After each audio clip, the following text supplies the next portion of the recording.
Welcome to Kawaii Stories for GG Kids. a place where Kids like us we'll be inspired by awesome Christian stories. Okay everyone, you need to take lots of water and your hat. It's going to be a very long hike. Oh yes, we are ready and I have my hat and my bag and water. I have 2 water bottles. Good idea, Poppy. Sophie, what do you have? I have my hat, my water bottle, and sunscreen. Oh, that is a good idea. We need sunscreen. And I also brought my camera so I can take pictures of all the animals. Hi boys and girls, it's Esther here. And it's Poppy. And Sophie. Hi, boys and girls. Today we're excited because we're hiking and we're hoping to see lots of animals on our way up the mountain. As long as it's not a snake. Oh yes, I don't want to see a snake. All right, let's get ready, girls. We follow Mr. Wilson. Hey, have you noticed something? What? The boys aren't fighting. True. Have they been fighting, Sophie? No, I haven't seen them fighting since we started camping. Wow. Well, how about I tell you the story on our way up? Oh, yes. They're following behind. Oh, yes, please. Part 3. Last week on the podcast, Joseph has been bought by merchants going to Egypt. He is afraid and can only rely on God. Let's see what happens next. Joseph and his coat of many colors, Part 3, written by Ashley Price. With his hands tied together with rope and his bare feet walking across the hot sand of the desert, he gave his life to God and prayed that the Lord would be with him as he entered the strange land. Upon arriving in Egypt, they sold Joseph as a slave to Potiphar, who was the captain of the pharaoh's guard. All around him were people who lived corrupt lives, yet Joseph was determined in his heart to do good for his earthly master and to work to the best of his abilities. Though the Egyptians worshipped false gods, Joseph was not afraid to show that he worshipped the God of heaven. Potiphar saw Joseph was diligent in all he did, and one day he asked, Joseph, what is the secret to your success? I see you working hard all day, and I cannot understand what makes you work so well. Joseph replied, Sir, it is my duty to complete all that you have asked me to do, and it is the Lord's job to bless the results. As Joseph worked on scrubbing floors and cleaning walls, God was refining his character, making him independent. One day, when Joseph was taking care of household matters, Potiphar's wife came into the room and tried to trick him into committing a great sin. The temptation was extremely strong because there was no one around to witness him disobeying his master. No one would ever know. But Joseph refused to give in. He knew God was watching him, even if no one else was.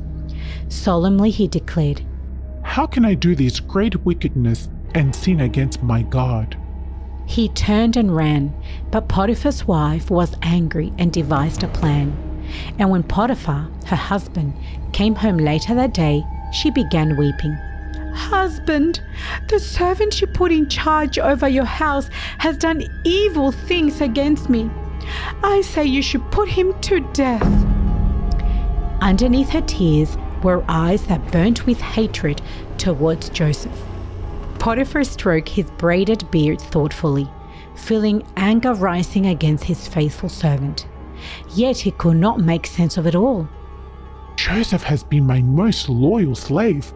He does everything well and has never lied to me or stolen anything from my household.